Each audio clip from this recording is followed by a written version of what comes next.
আচ্ছা দেখো তো যেন কি খাবা। তুমি দেখো, আমার ভালো লাগতেছে না। ঠিক আছে, সমস্যা নাই, তাহলে আমি 2টা ফ্রাইড রাইস দিয়ে দিই আর চিকেন দিয়ে দিই। হ্যাঁ ঠিক আছে। ওকে।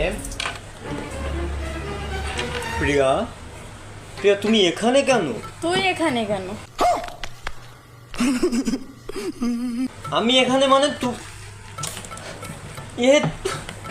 তুমি নামও তো বলতে আমার জ্ঞান না করতে, তুমি ইয়ের সাথে কি? তুই এখানে কেন? তুই যা, তুই তোরা ঢুকতে কে দিস এইটা পরে?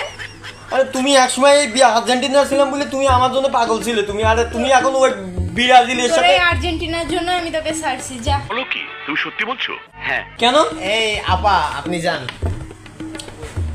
আপনি তো বদ্দা মানুষ না, আপনি তো আফা। এই যে এই যে আফা একটা ওড়না কিনে নিয়ে যাস আপনারা তো বাজার থেকে। 7 আপ। শোন আমার কথা শোন, বাজার থেকে একটা ওড়না কিনে মাথায় কাপড় দিয়ে যাস, নজর লেগে যাবে। দাঁড়া। তুমি কিন্তু